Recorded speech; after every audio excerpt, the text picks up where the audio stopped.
Hello, and welcome to Keeping It Real with Shannon Live.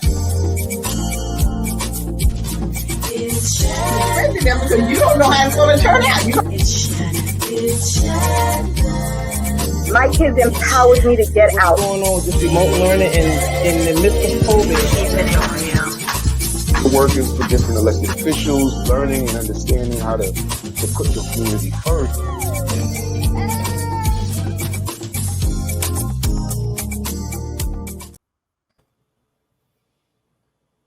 Hello, and welcome to Keeping It Real with Shannon. We're back.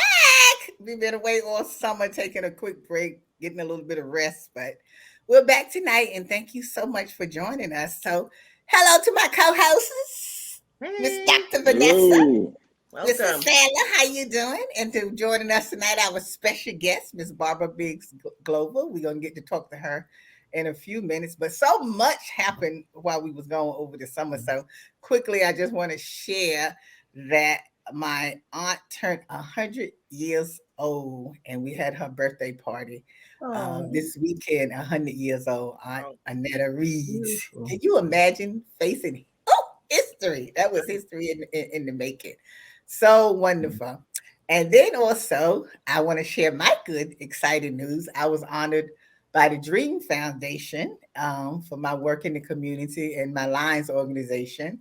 And also my special guest today was also honored at this same event. So we want to say congratulations to Miss Barbara Biggs also. But the party continues. My Lions, Brooklyn Bedford Stuyvesant Lions Club is having an annual dinner dance on October 20th at Anton. So you definitely don't want to miss that. So you want to come and continue to party with me at the dinner dance on October 20th. So if you're interested in coming, give me a call. Let me know how many tickets you want and hope to see you there. So welcome everyone to the show. And welcome to you, Miss Barbara Biggs Glover. How are you?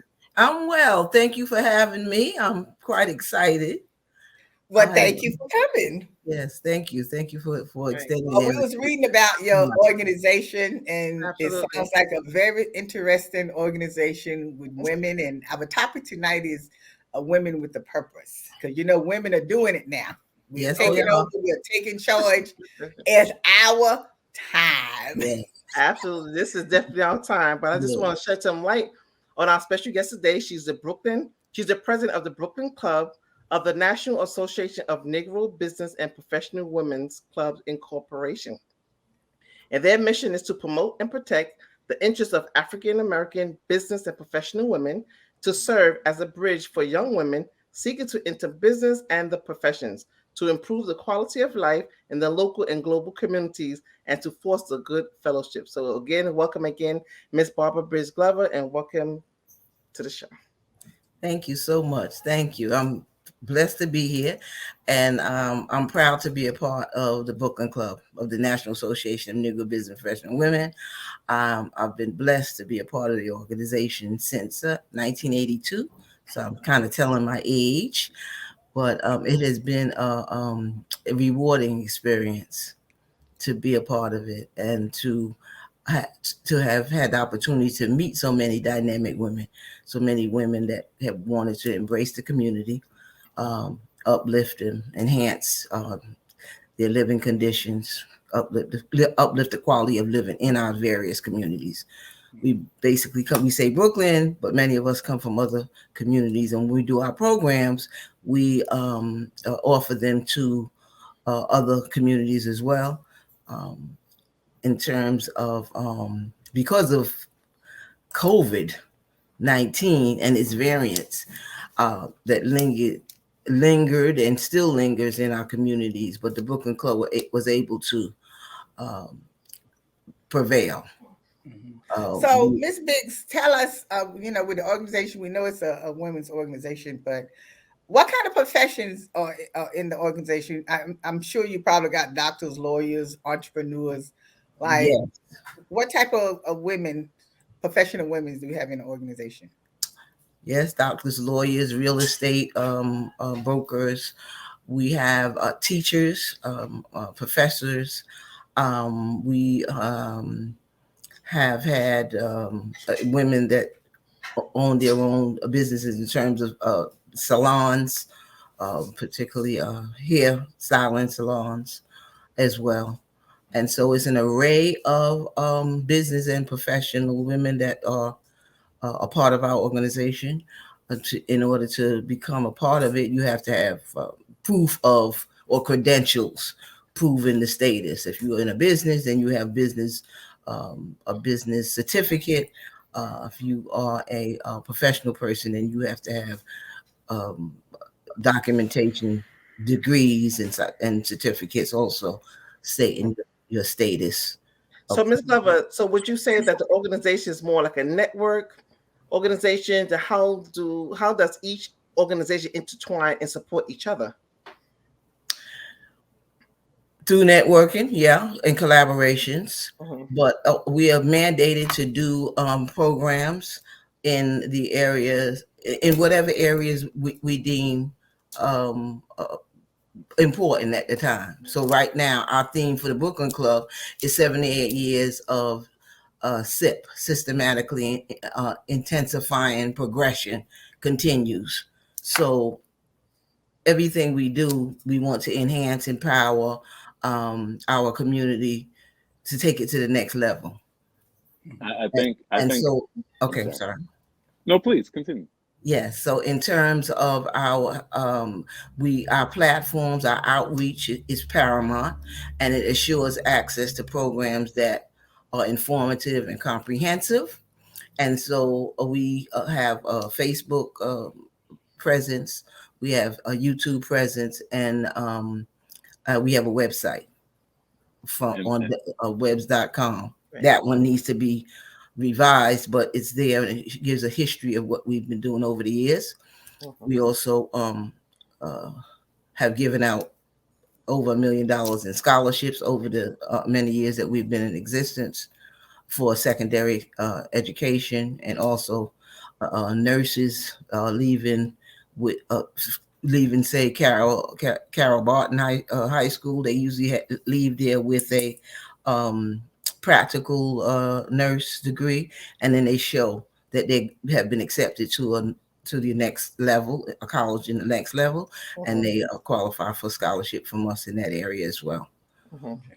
I think that's huge, Ms. Glover, and I commend. I'm surrounded by powerful women, and I commend you in your organization. I'm very curious about the efforts in terms of your outreach. How do new recruits find you, or how do you find them, especially in light of the pandemic?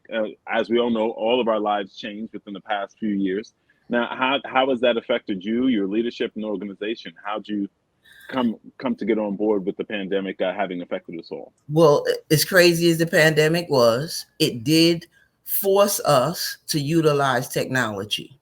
And so during the pandemic, most of our programs were virtual, and we did use the Zoom platform to do it. And what we found that it did is that we reached more people. The outreach was vast. We encouraged our members to send the information over their networks, because everybody has a network, even if it's two people. We used to say contact, but that's part of your network. You send it out to them.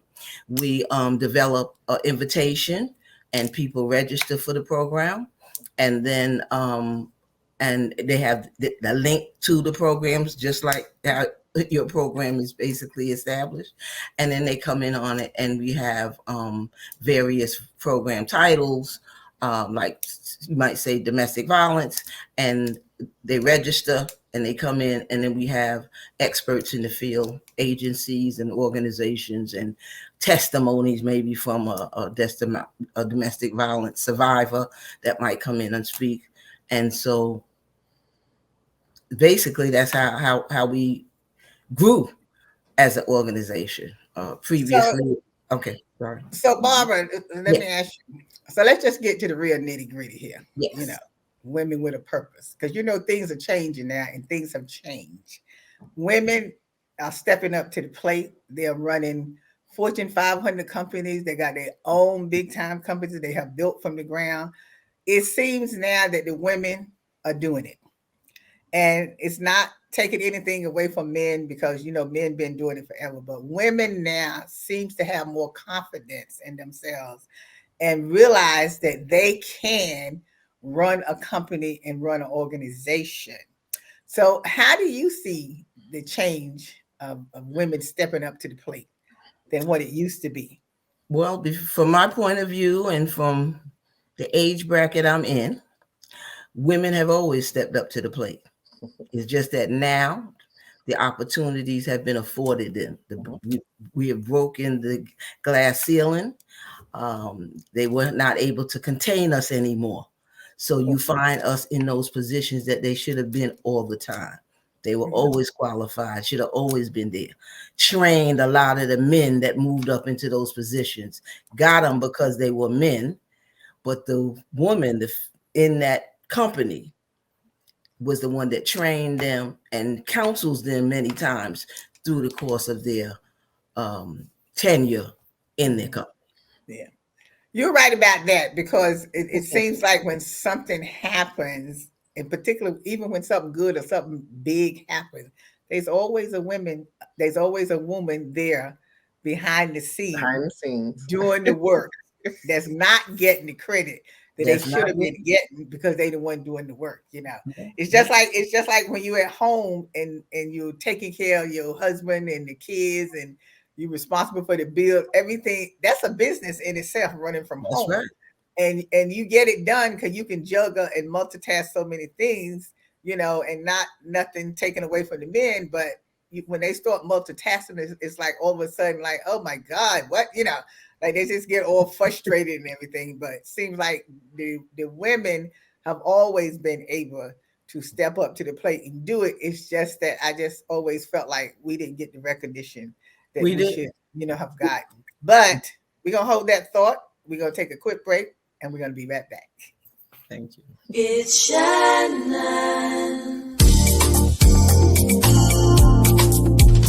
It's Shannon. I'm an ex-drug dealer, and I'll be your sub today.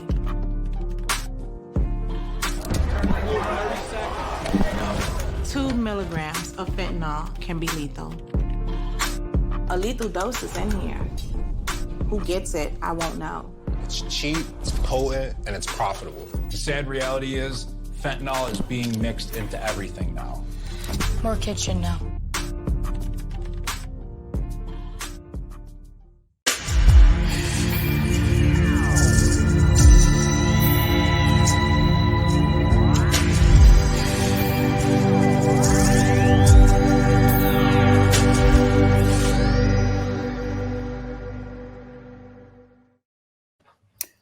We're back. If you're just joining us, our special guest today is Miss Barbara Biggs Glover.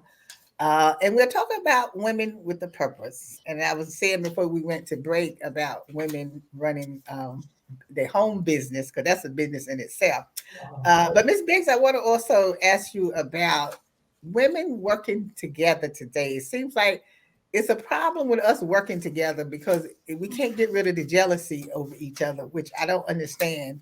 Because if someone has built their business or built whatever, then you should be able to share what you are doing, and the person should be able to want to find out how did you get there rather than being jealous over you. Where do you think that comes from? Well, I think I'm fortunate because I'm part of BNP. We always say that for short for our organization. And we pride ourselves with being a sisterhood. Not to say that jealousy is not there as well, but you can't see it as much because we're called to work together to put on our programs and our initiatives. Now, in terms of I think in the community, if you're getting it, it might be because a person doesn't feel self-worth. They might have low self-esteem. And when they see another woman moving in a direction that she in her heart and hearts knows is a place she could be, she kind of gets taken aback by that. And so, and instead of embracing it and looking to the person as a mentor, she might push back on it and, try to bring up negative kind of attachments to the person instead of complimenting her. Mm-hmm. The person So, is getting the bad vibe or the bad reaction. If they really think about it, they can embrace the woman. They can let her know, don't who you see now is not who I've always been. Right. I think part of that problem as well is that sometimes women may not want to share and to teach others to bring them to the space at the table. Sometimes people it's more or less told and not helped, where they're not assisting people, and people kind of put them on this pedestal that you know more, you think you're better, and there's also how people present themselves. You go places here and there. Sometimes people walk in a room and they just think all eyes is on them instead of like, okay, we here for purpose, and bring the people to the table. When you know that people don't know or don't have as much knowledge and information as you have, bring them to the table to have the discussion and make them all inclusive, have them engaged, make them feel that they're involved. And because sometimes you don't want to be the smartest person in the room. If you walk into the room, you're not learning anything. But if you bring people who have those low self-esteem or the inferiorities to the table, let them have a voice, and they can then become part of that conversation. Yes. So very often the platforms that we plan and execute deal with those kinds of things, your domestic violence, human trafficking, and such. You have your experts that are on the panel that help deal with those kind of things. And so people come together that hear it, come away with the resources that they need to move forward. So again, we're kind of the Brooklyn Club is in a unique position to embrace the community. We don't look down on them. We see crises and we meet the call. We come out. Right now, we're getting ready to do something with the maternal mobility issue. And so we know it's a crisis. Yes, they say it's predominantly low income, affecting low income African Americans, but not only affluent women have been subjected to it. So we're looking to bring a panel together with medical experts, women that have a testimony where they've had that kind of experience, and bring information to the community so that they are aware that this is a crisis. This is something that's happening. You're not crazy. It's real. It's happening. The doctor's not listening to you. Yeah, And I just want to add. I'm sorry to cut you off. yes. When you speak about the mortality rate, morbidity rate, the Yes. thing is, it's not like you said. It's not just that it's a poor community. It's really a focus on Black and Brown community, Black and Brown women. Yes. And that is where the problem is. It's not just here in New York. It's really across the United States. And this has been a problem that's going on for years. It's not a new phenomenon that's coming, maybe coming to light when something happens, it becomes news media.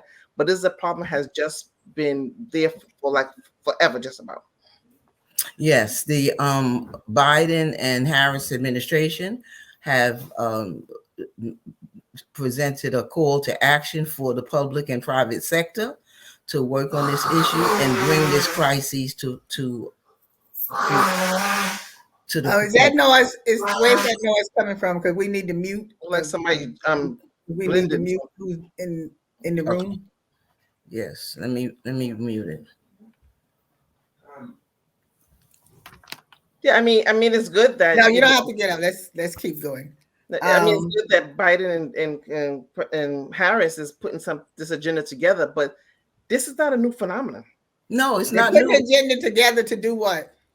To call action for maternal mortality. Yeah, and it's not new. But you know what? Because we always talk about that all the time, particularly every time there's an election or something is going on. We always talk about what we don't get for our community, what we don't, why there's such a disparity in things. But we also have to understand that, we have to also do our part. When you want to get resources and stuff for your community and stuff, it's because you don't vote. And the people that's running for office, that's what they go by, is when what community votes, that's who gets the most resources or whatever. And we've been saying this for years and years and years and years and years. You have to come out and vote. Not only come out and vote, you have to come out to the meetings and in the community to find out what's going on. A lot of times the people don't even know what's going on in their own community until something Exactly. happens. See, you can't sit in the house and think somebody's going to bring this stuff to your house. You got to come out to the community meeting, find out what's going on, see how you can help the people in the community as well, how you can also help bring resources to the community. But if you won't come outside and vote when it's time to vote, then what are you complaining about? But Lottie, that call to action has nothing to do with voting. That has nothing. In a way, okay. I mean, in part, right? In part, but it goes beyond voting because it goes back to the health inequities, the health inequalities, the health disparities, the social determinants of health. That falls from that platform. Racism, public health issue, all these things is way beyond just voting. Okay, there's entire effort. There's a huge bat needs to be swung at more than one ball, and I agree with Dr. B. It's the kind of thing. Whereas whatever we can do in the context, well, whatever you women can do in the context, or specifically Ms. Glover and her leadership, it would be one of many things that needs to happen. And but I think great points are made, and I wanted to ask Ms. Glover this as a segue: what does your organization do, if anything, to cross the racial barrier in terms of working together with other groups that may be similar in their purpose and function as yours? Now, provided, granted, they don't use Sojourner Truth as the matriarch, a great activist and trailblazer, but are there any other organizations that you might be affiliated with, or are you open to any other NCNW?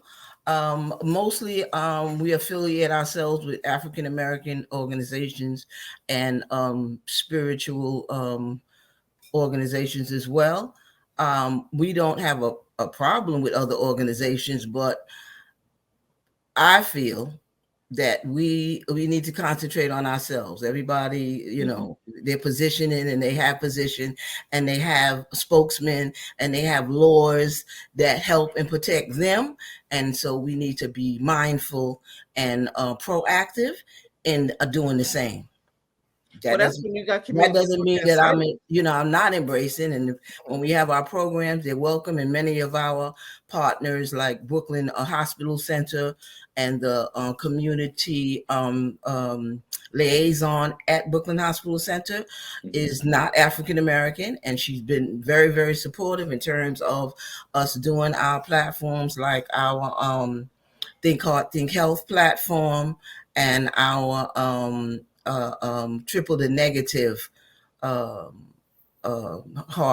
triple the negative breast cancer platforms. And we've I'll say the last 4 years we've done it, and her name is Mustafa, and she's been very, very inspiring,